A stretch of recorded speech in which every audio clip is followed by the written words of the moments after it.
Hello and welcome back to another video. Today we're talking about something that I've not talked about on this channel I don't think ever before. I have mentioned it briefly in some videos and I've kind of touched on it before, but it's not something I've dedicated a video towards before, and I think I'd really be interested to know first of all what you guys think and how your schools do it, because I want to know, like the title of the video says, does your school use schemes rather than creating all your own lessons? And I want to know whether you think this is a good thing, whether you think it's a bad thing, how your schools do it.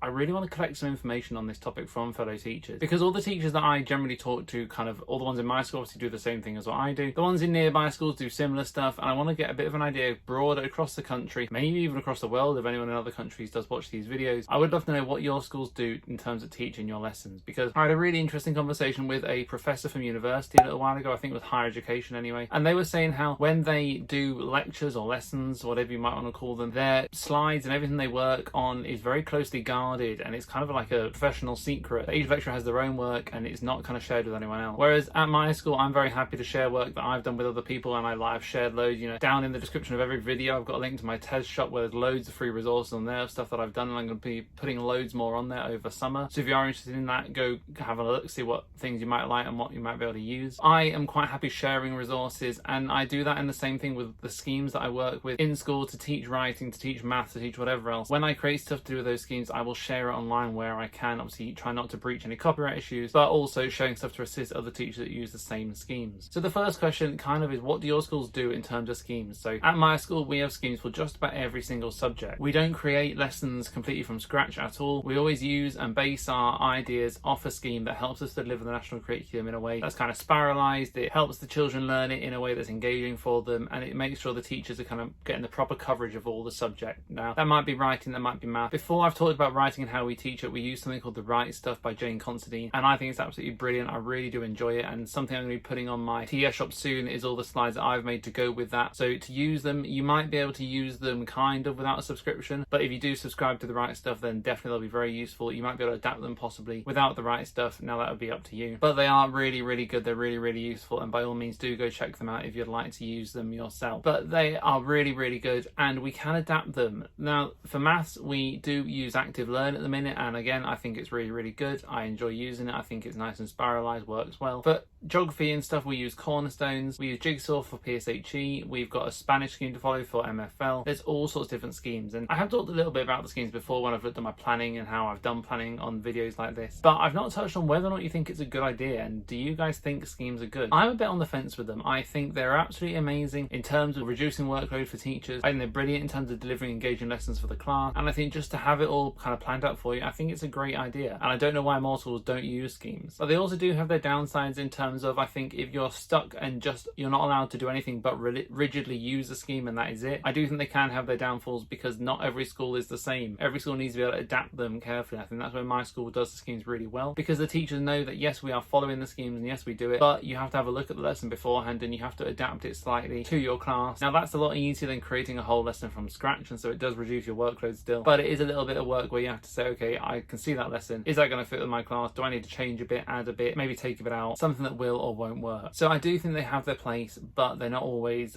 100% the only thing you should use. You need to be able to use your professional ideas, your professional freedom to create your own versions of things as well. So yeah, what do your schools use first of all? What schemes do you use? I just listed off the schemes that my school uses, and I think they're all really, really good. I don't think there's a single scheme that I'd really be particularly fussed about changing at the minute. I know some of them do change here and there just because we kind of evaluate how we teach things, and potentially we're going to have some changes going to September, but as always, if I learn anything new about a new scheme, I will tell you guys about it to help your knowledge as well as my own, because I like kind of getting involved in things and making sure I get my teeth stuck in rather than just letting it pass me by. So I will let you know as soon as I do. But yeah, we've got some stuff coming in that I think will be really, really good as well. But do you think the schemes that we use are beneficial in classes? Do you think teachers should create their own lessons? And if you're a teacher, are you someone that creates all your own lessons entirely? And how long does that take you? How do you do it? Where do you base your ideas off? I know there's things like Twinkle, there's things like TES, there's all sorts of ideas out there, but where do you start? Where do you go from? How do you do it? how do you make sure you cover all your lessons in one? Now I know this video so far has been me asking basically a lot of questions, and that's because I am very interested, but I don't have a lot of ideas yet, because we follow the schemes and we use them to teach. So at the minute in Cornerstones we're doing all about ancient Greece, and it's a lot of history based stuff. There's been a little bit of geography and there's a bit of science coming up. There's a lot of history, but that's because earlier on in the term we did a geography based topic, and that was kind of our geography covered. Following through that Cornerstones subject and following through the Cornerstones topics, because my SLT does a great job of making sure the coverage is there and accurate and it does cover everything I need, I know I can just go through those lessons and teach those lessons one by one, carefully adapting them here and there when needed to make sure they fit my class and they're still interesting and engaging, because some of them aren't the best lessons in the world, but they're definitely good enough to teach, and they really do focus on the knowledge and skills that I learned. There's things that I've taught that I've been like, oh, I didn't know that before I taught it, or before I looked at it before I taught it, and that's the type of thing where actually without that knowledge myself I wouldn't have known that, so I would have been able to teach the children that. The Cornerstones have taught them and it's taught me, and hopefully as we go on through the years I'll be able to add to these lessons even more, because obviously this is the first year that I've taught these lessons this year, as all our topics kind of changed over Christmas time this year. We had a bit of a reshuffle to make sure that coverage is good, because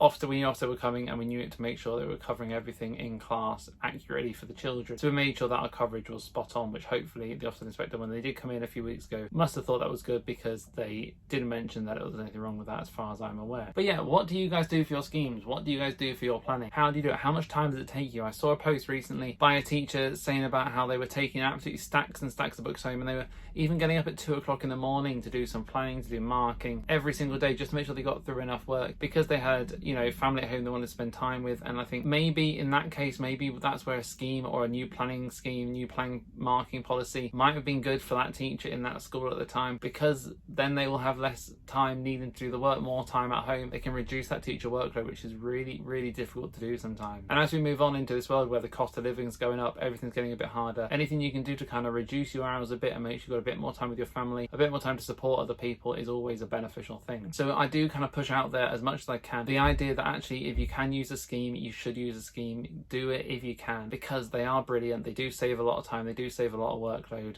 and hopefully by doing that you can then enjoy yourself a bit more, enjoy your own time a bit more. Remember that you're a teacher, but that doesn't mean it has to take over your life. Our acting head recently gave a really good assembly, it was actually this morning, talking about the NHS and how they have been seen as superheroes, but some of the nurses are coming out and saying, actually, you know what, I don't really want to be seen as a superhero. I want more support, I want more help, I want to be appreciated, but I don't necessarily want to have that kind of badge on me making the expectation is that I go above and beyond. And she applied that to teachers too, and said how as a teacher you can also kind of end up going above and beyond, and sometimes you need to take a step back and look after your well-being. And I think it's probably the case for both. Now I completely agree, the NHS, the work they've done has been absolutely amazing for our country, but they do need to make sure that they are, you know, getting the right support where they need it, getting the right help. We can't just say, oh, well done, you did amazing, keep going, because it's really hard to keep going. I think that's the case for some teachers as well. Sometimes they do end up pushing themselves a bit too far, and you get things like burnout. You get a bit too tired because you do a bit too much, a bit above and beyond, where actually you need to do what's good for you and what's good for the class. You need to make sure that you're taking that time out yourself. And again, that's where schemes can come in. So I'd love to know, as I wrap this video up, what do you guys do for schemes? Do you think they're great? Do you think they're not great? And why is that? And as always, there's a new video on a Tuesday, a Friday and a Sunday, and I'll see you very soon.